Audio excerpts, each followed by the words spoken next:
ஹனுமான் வந்து தனுசு ராசியில் பிறந்தவர். அவர் வந்து சகல கலையையும் கற்றவர். அவர் வந்து முதல் முதல் வந்து வெளிநாட்டுக்கு போனவர்னு சொல்லப்படுறவர் வந்து ஹனுமான் தான். கடல் தாண்டி இலங்கைக்கு போறாரு. அப்ப தனுசு ராசியில தனுசு லக்னத்துல ஒருத்தவங்க பிறந்தாங்க அப்படின்னா, அவங்க வந்து அதிகமா வந்து வெளிநாடு சார்ந்த விஷயங்கள்ல வந்து அதிகமான ஈடுபாடு இருக்கும். ஒரு நாள்னாலும் வெளிநாடு போய் சுத்தி பார்த்துட்டு வந்துரணும், அப்படிங்கிற ஒரு எண்ணம் வந்து இவங்களுக்கு இயல்பா இருக்கும். குறிப்பா ஸ்ரீலங்கா போகக்கூடிய வாய்ப்பு ஏதோ ஒரு சந்தர்ப்பங்கள் எல்லாருக்கும் இல்ல. அவங்களுடைய யோக தசாபுத்தி நடக்கும்போது நடக்கும். ஆனா மனசுல இருக்கும். பொதுவா ம், வந்து ம். வெளிநாடு போயிட்டு வரணும், தூரமான இடங்களுக்கு போயிட்டு வரணும் அப்படிங்கிற எண்ணங்கள்லாம் பொதுவா இந்த ராசிக்காரங்களுக்கு இருக்கும்.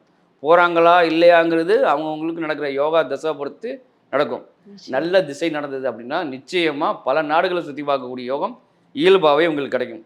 அதுமாரி பார்த்தீங்க அப்படின்னா, இந்த ராசிக்காரர்களுக்கு வந்து ஒரு மறைமுகமா ஒரு ஒரு வார்த்தை சொல்லப்பட்டிருக்குது. அதாவது ஜோதிடம்ங்கிற ஒரு மறைபொருள். அதில ஒரு வேர்ட் சொல்லியிருக்காங்க. என்ன வேர்ட்னா, "வில்லானை சொல்லால் வளை."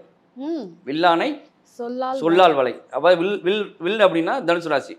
நீங்க வந்து வார்த்தையில கொஞ்சம் மரியாதை கம்மியாகுது, இல்ல அவங்கள சரியா மதிக்க தெரியல அப்படின்னு தெரிஞ்சாலே, யாரா இருந்தாலும் ஒதுங்கிருவாங்க. அவங்களோட உறவை கட் பண்ணிருவாங்க. அதனால வந்து தனுசு ராசிக்காரவங்களுடைய நல்ல அன்பும், பாசமும் ஒருத்தங்களுக்கு தேவை அப்படின்னா, அவங்கள வார்த்தையால உயர்த்தி பேசணும். எப்படி அப்படின்னா, இயல்பாவே அவங்க அறிவாளி. அப்ப இயல்பாவே அறிவாளி. அந்த அறிவாளிங்கிறத ஒரு வார்த்தை சொல்லணும். இயல்பாவே நல்ல வசீகரமானவர். நல்ல நாலேட்ஜ், வசீகரம், நாலேட்ஜ் எல்லாமே அவங்கள்ட்ட இருக்கும். அதே மாரியே வந்து அவங்க இருக்கிற இடமே வந்து ஒரு டெவலப் ஆயிரும். எந்த சூழ்நிலை இருந்தாலும் ஒரு ஏதோ ஒரு காலகட்டங்கள்ல நிச்சயமா ஒரு டெவலப்ப குடுக்கக்கூடிய ஒரு தன்மை வந்து தனுசுக்கு உண்டு. அதனால இந்த வார்த்தையெல்லாம் அவங்க வந்து சொல்லும்போது அவங்களுக்கு இயல்பாவே சந்தோஷம் வரும். அது மூலம் அவங்களுடைய வழிகாட்டுதல் நமக்கு கிடைக்கும். அப்ப நிச்சயமா. தனுசு ராசிக்காரா இருந்தாங்கன்னா, இந்த வார்த்தைய வந்து பயன்படுத்துறது நல்லது.